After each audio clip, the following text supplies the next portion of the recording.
भाई को कहेंगे हमारे पास धन है, हम अपने माथारी का पांव टूटने और बाद में टूटवा देंगे।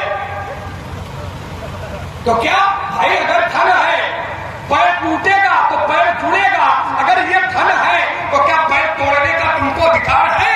तो विषय जोड़ने का नहीं है, विषय तोड़ने का है कि तोड़ने का ही अधिकार नहीं है, जोड़ने का तो विषय बात का है। माथारी का चिंता करना विषय नहीं है, विषय ये है कि माँ को मारना ही गलत है। जिंदा तो बात का विषय बनेगा, जब मारोगे तो पर एक काम क्या कर रहे हो गलत वाला कि तुम माथारी का मारे घूमी रहे। अब पंचायत हमका बता रहे हो तुम माथारी का मारे जोर खूब लगा रहे हो, ऐसा नहीं कि जोर नहीं लगा रहे। तो क्या शास्त्र में परशुराम को दोषी कहा? रुके दो, पूरी बात पहुंचने दो फिर बोलो। तो क्या परशुराम जी को अच्छा कहा? इसे आपने कहा क्या परशुराम जी को दोषी कहा? तो वही हम आपसे कह रहे हैं क्या परशुराम जी को अच्छा कहा? अच्छा कहा हो तो तुम बताओ। भैया हम नहीं कह रहे दोषी है, गलत है, सही है, ये मेरा बिंदु ही नहीं है। बिंदु आपने बनाया था कि ये गलत है। क्या गलत है? माँ को मारना गलत कब नहीं है? जब बालक छोटा होता है तब माँ को मारता है तो गलत नहीं है। वही बालक अगर लक्ष्मण की हो जाए और फिर माथारी का मारे तो ये मेरा बिंदु बनाया होता थोड़ी है, ये तो आपका बिंदु बनाया होता। तो आप जानो कि यह गलत है कि सही है? क्या है? ये तो बिंदु आपका बनाया हुआ है, मेरा बिंदु बनाया हुआ थोड़ी है। जो हमसे तुम पूछ रहे हो कि हमको दोषी बनाया गया है क्या? तो दोषी नहीं, ये तो आप कह रहे हो ना कि ये गलत होता है, ये तो दोषयुक्त होता है। और दोषयुक्त कब नहीं होता है? जब बालक छोटा होता है और वही बालक बड़ा हो जाए और फिर मां को मारे तो ये गलत होता है। ये आपने कहा था, हमने नहीं कहा था। तो हमने कहा जब लक्ष्मण कितना हो जाए और फिर मां को मारे, अगर ये गलत होता है तो यह काम तुम हम तो करे बैठाओ, तो क्या ये गलत नहीं है? तो आपने कहा हमारे पास बूटी है, तो बूटी आए तो एक तुमका प्रमाण पत्र मिल जाएगा कि तुम सारी बात का मारा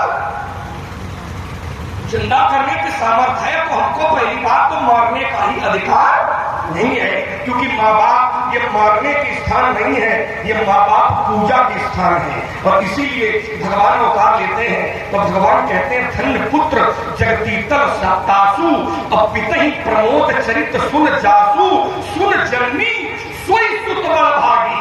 अरे माता वही बेटा धन्य होता है। कौन? कहा सुन जननी, जननी माने माँ, सुन जननी सोई सुत बल भागी। कौन बल भागी? जो पितु मातु वचन अनुरागी, जो माता पिता के वचनों में अनुराग रखता है, जो माता पिता के वचनों का पालन करता है, सुन जननी सोई सुत बल, वही बेटा भाग्यवान होता है। आइए कुछ बिंदु है उन पर समाज शैली में उत्तर करता हूं।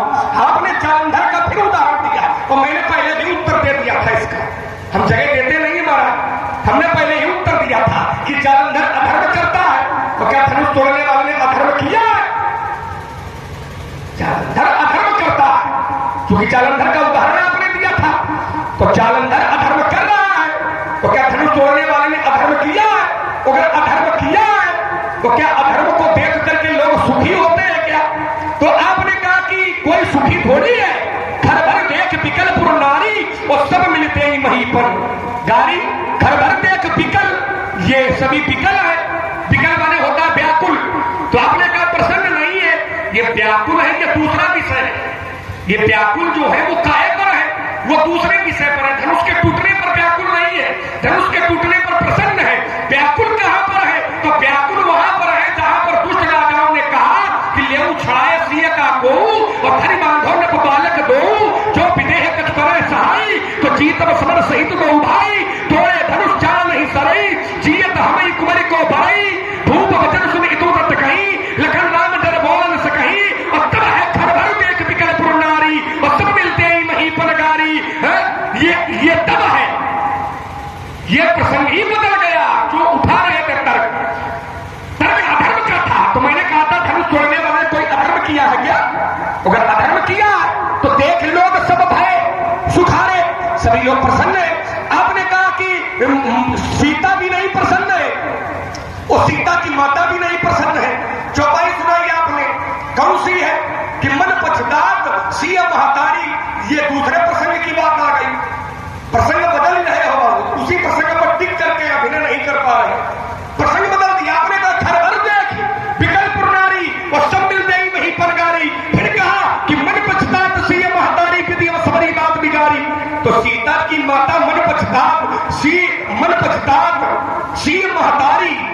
सब सबरी बात ये दूसरा प्रसंग है।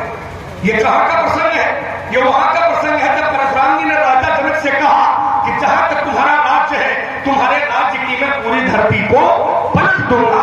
तब सीता की माता दुखी है।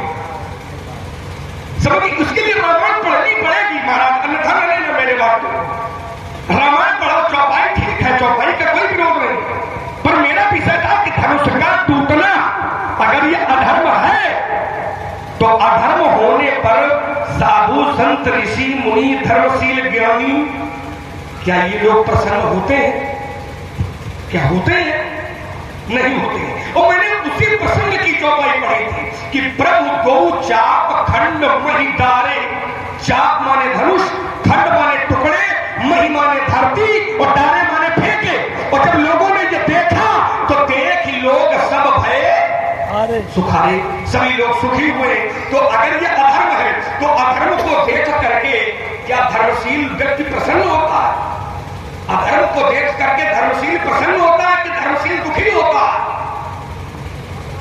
जी, तो अधर्म को देख करके धर्मशील प्रसन्न नहीं होता है, अधर्म को देख करके धर्मशील दुखी होता है।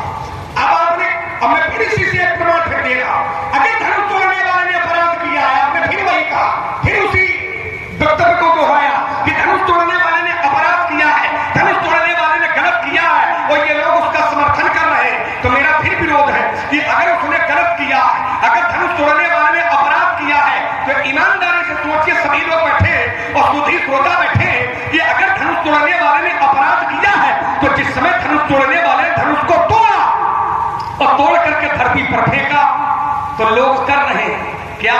तो शास्त्र कहता है कि कहीं आरती पूर्व नर नारी और तेईन छावर वित्त विशाली।